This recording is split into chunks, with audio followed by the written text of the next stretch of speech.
Hello guys, welcome back to the channel, welcome back to the garage. So we're back in the garage again, but this time we just have the cab of the truck. So if you watched the last episode, you already know what happened. We separated the cab and the frame of the truck so we could do some work in prep for the cage. Basically my thinking is once the cage is on, this would never be able to come off of the truck again without just cutting out the whole floor, which is possible. So I just wanted to take it off, get a good look under there, and I actually had some plans to do some modifications to the frame to drop some weight.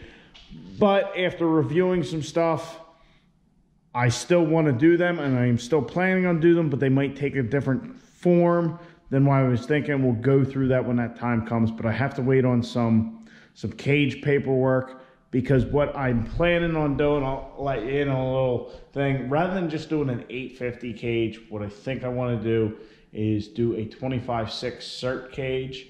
And that being said, not necessarily do a full 25/6 cert cage. 25/6 would get us down to a $799 legally, cage wise.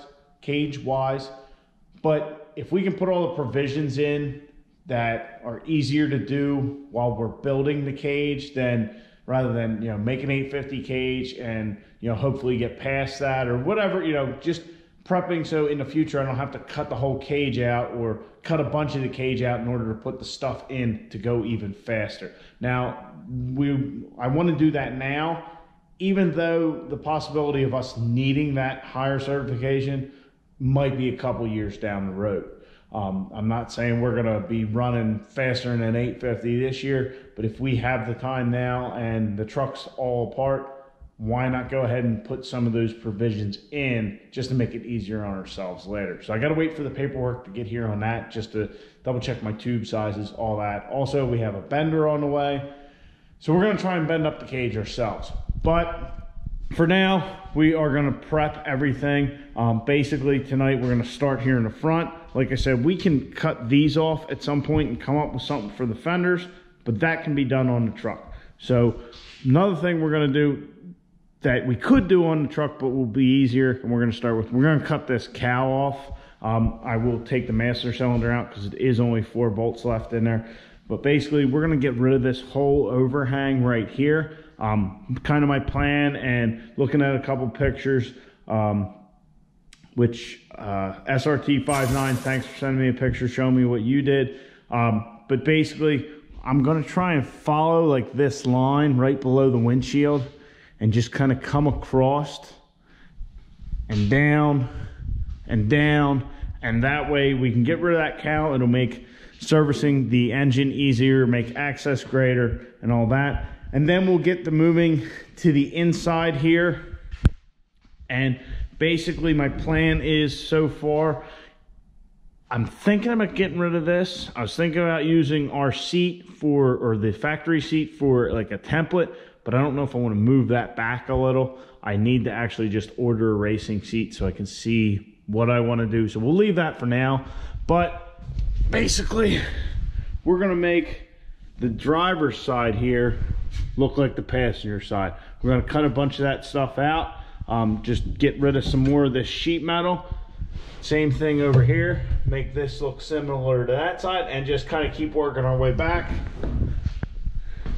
And at some point, I don't know that it'll be tonight, we'll put something down on the ground, we'll actually roll this thing down and get some work done under there. So we're back to cutting and grinding mode. So it's like just a few months ago when we were working on that frame and cutting this cab up, that's where we're at again. So let's get the grinding wheel going, or the cutting wheel going, and lop this thing all apart.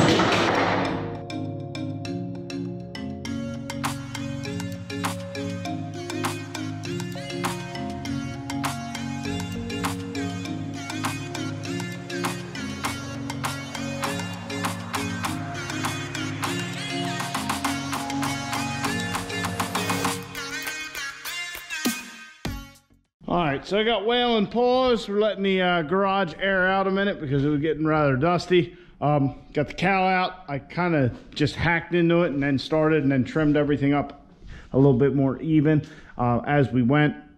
There's still a couple pieces here and there that I want to take. Like this thing's being a pain in here, and here it's still attached, but I want to see if I can get an angle grinder, not an angle grinder, but a right angle grinder, like an air one. Get that out of there. But we do have this pinch weld, and a lot of the trucks you see, you know, they do exactly this, and you just have this line across. I'm half debating whether I just do like over here and cut it flush, and then we'll just weld the thing solid and grind it down and make it look a little better. I don't know how that would go. If you cut it back far enough, you know, it's going to start to separate. I'm not sure on that. I'll probably have to just think on that, but I think we're done out here for tonight. Definitely got some fine tuning to do, but we got the rough stuff done. I got most of the sharp edges down. So yeah, it's definitely a bit of a process. Definitely opens it up, that's for sure. It'll be certainly a lot easier to work on it. Not that these things are that hard to work on anyway.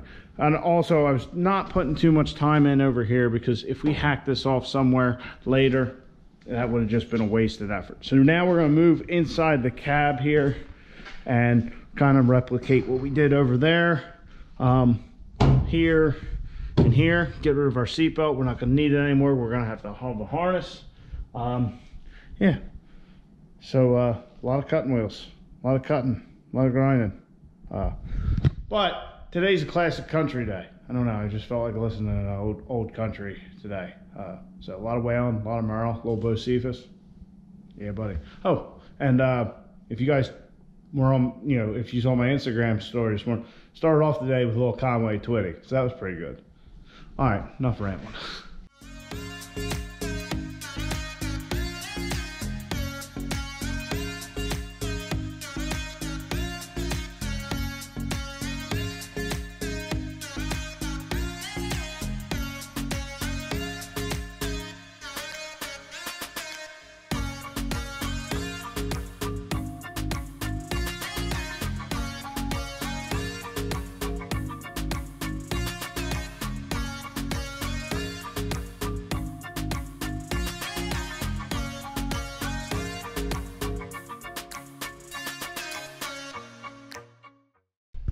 All right, so this side is looking pretty close to the passenger side over there. I haven't gone up any further. I was really trying to get the grinder in there. I switched over to the Sawzall because I just couldn't get in there right.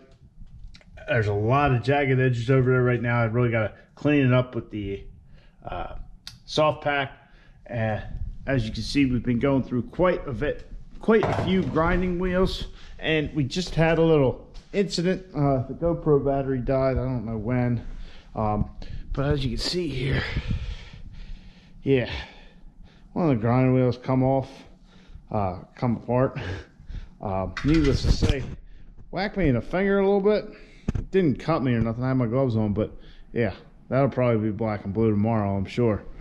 But yeah, I think I'll just keep going with the Sawzall for a little bit. It's starting to get late. This is definitely taking longer than I thought. It's hard. I don't know how much you guys know about using a grinder. Hold on.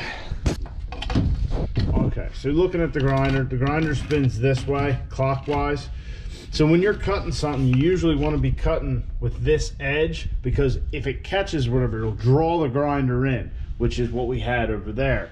So it was real easy to get up here with this edge. Now, we're on the opposite side. The head of the grinder's keeping me away, and if I try and grind here with, call it the bad side, you know, you got to be very careful, because if it kicks or catches, it's going to want to throw it towards you. So anybody who doesn't use a grinder regularly, if you use one at work or for a living or whatever, you know exactly what I'm talking about. But it's like the good side and the bad side of the grinder. But over here, it's definitely making it more of a pain, whereas there I could just kind of go right up against it. So we'll take the Sawzall, see if we can cut some of this crap out, and call it a night.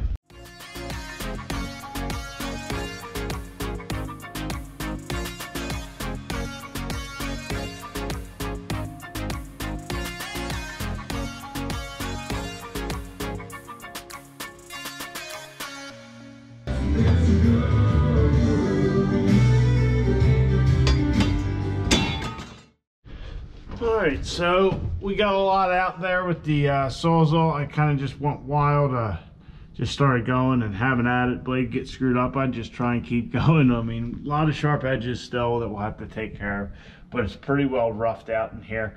We just need to clean it up and make it look a little better, obviously. I'm not much for the Sawzall. I don't know how well that would have been seen, but as you can see, I went through quite a few blades. Just not a tool I use very often, and the grinder is definitely my preferred method of attack with everything. It's just what I'm used to and I'm confident with. Sawzall, I whip it out every once in a while. Probably the most I've used Sawzall in the last couple of years was when we cut up the bed. So just saying that, and it worries me because I know on the bed in a couple spots, like where we were cutting, a bunch of spots, it was hitting the backside and dimpling out the body. So I was trying trying to avoid doing that here. Not that I'm planning on having a body fixed, but why screw it up if you don't have, or yeah, why screw it up if you don't have to? So anyway, guys, cutting and grinding, it's probably gonna be like the modus operandi here for a little while, but we gotta do what we gotta do. I think when I go to finish this, I might actually roll the cab up. I don't know, just so I'm not doing this stuff, so I can kind of stand and work on it. But we got to do that. We got to do that. Get the glass out, get the other glass out, and there's definitely a lot of cutting stuff I want to do underneath. But yeah, definitely got a big mess to clean up tomorrow, but it's awful late now, so I got to get a shower, clean up, go to bed, and we'll deal with this in the morning. So anyway, guys, I hope you enjoyed. Please subscribe to the channel, like the video. I'll catch you guys on the next one. Get out in your garage and hopefully you're not doing something like this. Check you guys on the next one.